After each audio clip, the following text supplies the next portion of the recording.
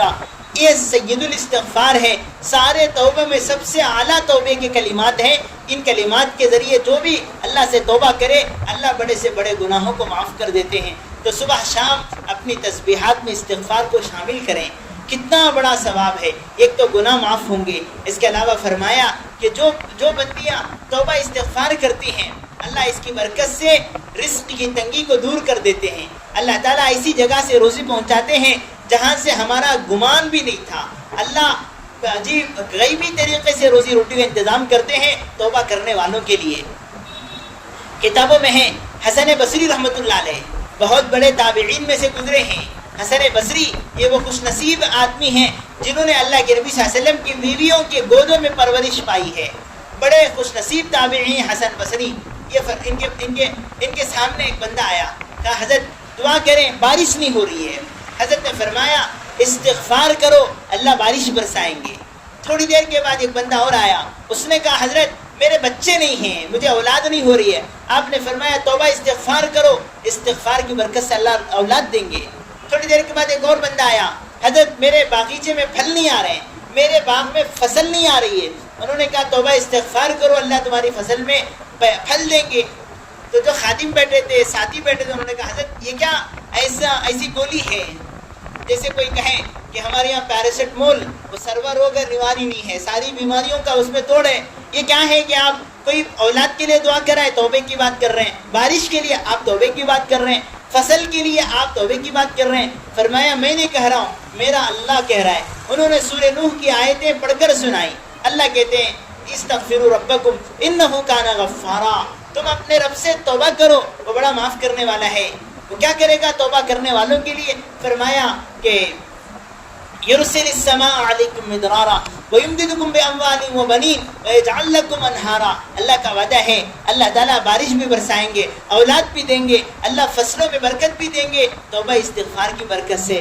مائیں بہنیں اس وقت ہمارا مزاج بن جائے، ہم اپنے مبارک تسبیحات میں اس کو شامل کر لیں، استغفر اللہ ربی یا استغفر اللہ الذی لا الہ الا ہو، یا کم از کم استغفر اللہ، بلکہ بعض علماء نے کہا استغفر اللہ کے بجائے نستغفر اللہ بولو، ساری امت کی نیت کرو اللہ ہم سب کے لیے معافی مانگتے ہیں۔ اللہ اس وقت میں امت گرمی سے پریشان ہے، اس کے علاوہ امت کا بڑا مجمع آم کے باغات لے کے اللہ کے خزانوں پہ امید لے کے بیٹھا ہے، اللہ فصلیں آئیں گی، ہمارے قرضے ادا ہوں گے، اللہ ہمارے مسئلے حل ہوں گے۔ فرمایا اس کے لیے ہر گھر گھر سے توبہ استغفار ہو۔ عجیب ہے اللہ پاک نے قرآن میں ایک آیت اتاری ہے جو عذاب سے بچنے کا ذریعہ ہے۔ اللہ کے عذاب سے بچنے کے دو راستے قرآن میں بتائے گئے ہیں۔ ایک تو فرمایا وما كان الله ليعذبهم وانت فيهم وما كان الله معذبهم وهم يستغفرون۔ دو چیزیں جب تک امت میں ہوں گی اللہ کا عذاب نہیں آئے گا۔ ایک چیز تو اللہ نے فرمایا میرے محبوب جب تک آپ امت میں زندہ ہیں میں آپ کی امت میں عذاب نہیں بھیجوں گا۔ حضور کا دنیا میں رہنا فرمایا اللہ کے عذاب سے بچنے کا ذریعہ ہے۔ اب اللہ کے نبی تو دنیا میں نہیں ہیں، پھر فرمایا وما كان الله معذبهم وهم يستغفرون، جب تک میرے بندے استغفار کرنے والے دنیا میں ہوں گے توبہ استغفار کرنے والوں کی برکت سے میں عذاب کو روک لوں گا۔ اس لیے مائیں بہنیں اپنے گھروں میں مزاج بنائیں، ہم توبہ استغفار کریں۔ کوئی بھی کلمات آیت کریمہ ہے لا الہ الا انت سبحانک انی کنت من الظالمین، یہ بھی توبہ کا کلمات ہیں۔ استغفر اللہ یا نستغفر اللہ، یا جیسے سید الاستغفار بتایا گیا، کسی کلمے کے ذریعے کچھ نہ آئے عربی نہ آئے ہاتھ اٹھا کے اللہ کو اپنی زبانوں میں کہیں اللہ ہم گنہگار ہیں، پاپی ہیں، اللہ ہماری نافرمانیوں کی انتہا نہیں ہے، آپ کی مہربانیوں کی حد نہیں ہے، اللہ معاف فرما دے۔ اللہ تعالیٰ کو معافی مانگنے والے بہت پسند ہیں، اللہ کو بڑا اچھا لگتا ہے کوئی بندہ اللہ کے سامنے توبہ کرے۔ اس کے لیے اس صورت میں ہم کو پیغام ہے ہم توبہ کریں، استغفار کریں، اللہ کو توبہ بہت پسند ہے۔ توبہ اور استغفار میں کیا فرق ہے؟ فرمایا کہ آئندہ کے گناہوں سے بچنے کے لیے اللہ سے مانگنا استغفار ہے، اور توبہ کہتے ہیں پچھلی زندگی پر افسوس ہو، اللہ کیا کرنا تھا ہم نے کیا کر لیا، اللہ رات گناہ ہو گیا، اللہ دن میں گناہ ہو گیا معاف فرما دیں۔ پچھلے گناہوں پہ توبہ معافی مانگنا یہ توبہ ہے، آئندہ گناہوں سے بچنے کا ارادہ کرنا یہ استغفار ہے۔ ہمیں دونوں کرنا ہے کہ پچھلے گناہوں سے معافی مانگیں، آئندہ نہ گناہ کرنے کا پکا ارادہ کریں، اس کا نام توبہ ہے۔ بہرحال سورہ نصر مدنی صورتوں میں سے ہے، 3 آیتیں ہیں، ان آیتوں کو ہم اچھی طرح یاد کر لیں۔ اذا جاء نصر اللہ والفتح، جاء میں 5 الف کے بقدر کھینچنا یہ مد متصل ہے. اذا جاء نصر اللہ والفتح، والفتح اگر ملائیں گے تو والفتح پڑھیں گے، اگر رک گئے سانس توڑ دیے والفتح ہا پر ساکن کریں گے. وَرَأَيْتَ النَّاسَ يَدْخُلُونَ فِي دِينِ اللَّهِ أَفْوَاجًا، وَرَأَيْتَ النَّاسَ یہاں اس طرح پڑھیں گے وَرَأَيْتَ النَّاسَ يَدْخُلُونَ فِي دِينِ اللَّهِ أَفْوَاجًا. فَسَبِّحْ بِحَمْدِ رَبِّكَ وَاسْتَغْفِرْهُ، وَاسْتَغْفِرْ نہیں ہے، آگے ہا بھی پڑھنا ہے، وَاسْتَغْفِرْ ہا کو ساکن کرنا ہے، یا ملا کے پڑھیں گے وَاسْتَغْفِرْهُ إِنَّهُ كَانَ تَوَّابًا، اس طرح پڑھنا ہے.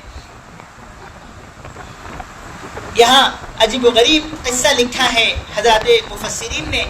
حضرت جابر بن عبداللہ رضی اللہ تعالیٰ ان کے ایک پڑوسی سفر میں گئے تھے، واپس آئے عرصے کے بعد. اللہ کے نبی صلی اللہ علیہ وسلم دنیا سے غالباً رخصت ہو گئے تھے. وہ آئے ان کے پڑوسی، ان کے ساتھی، انہوں نے حضرت جابر بن عبداللہ سے پوچھا کیا حال ہے لوگوں کا، ہم جب گئے تھے آنے کے بعد کیا فرق پڑا ہے. حضرت جابر بن عبداللہ رونے لگے.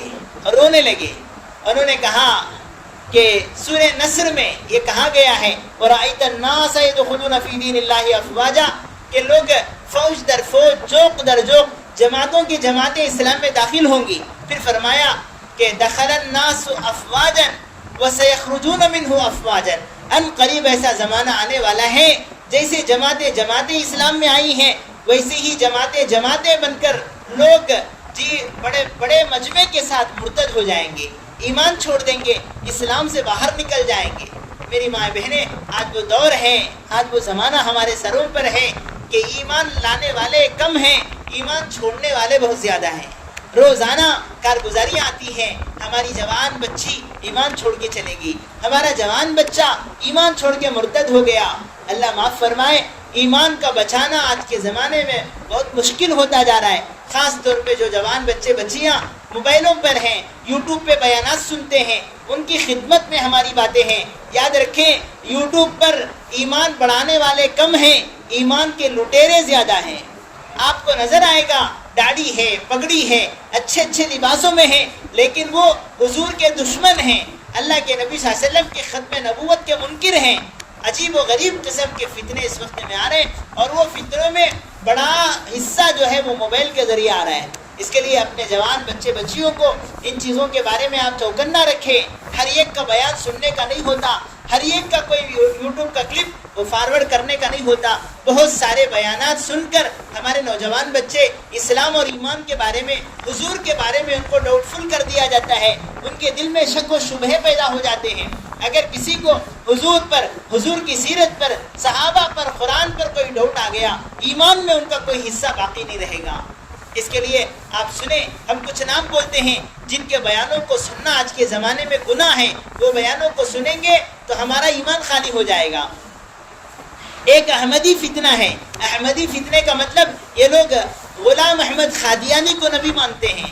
ہمارے پیغمبر کے بعد کوئی نبی دنیا میں آنے والا نہیں ہے، اللہ کے نبی آخری نبی ہیں. لیکن یہ ایسا بدنصیب اور ایسا گمراہ فرقہ ہے جو کہتا ہے کہ نبی پرانے ہو گئے تھے، اس لیے پنجاب میں ایک نیا نبی پیدا ہوا. اس خبیث کا نام ہے مرزا غلام احمد قادیانی. احمدی جماعت بول کر یہ لوگ نیٹ پر کام کر رہے ہیں. لندن ان کا مرکز ہے. یہ لوگ آندھرا میں آ رہے ہیں، نندیال کے علاقے میں، اور ہمارے جو ابھی اجتماع ہوا ہے وہ علاقوں میں ان کی محنتیں ہو رہی ہیں. ایک بڑا مجمع مرتد ہو رہا ہے. رائے چور کے علاقے میں گاؤں کے گاؤں اللہ معاف فرمائے قادیانی بن رہے ہیں، ایمان چھوڑ کے مرتد ہو رہے ہیں. اللہ کے کرم ہے ابھی ہمارا علاقہ بڑا امن سے ہے، لیکن نہیں معلوم ہے ان کے فتنے کیسے آئیں گے.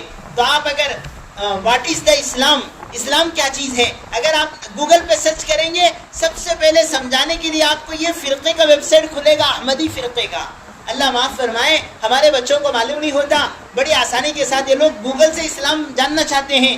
ایمان اور دین کی باتیں وہ نیٹ سے سیکھنا چاہتے ہیں. 90% نیٹ یہودیوں کے ہاتھوں میں ہے، عیسائیوں کے ہاتھوں میں ہے. گمراہ ہو جائیں گے ہمارے بچے جو نیٹ سے دین سیکھنا چاہتے ہیں. تو غلام احمد قادیانی کے ماننے والے کافر ہیں، اگر کوئی ان کا فالوور بنے تو وہ بھی کافر ہو جائے گا.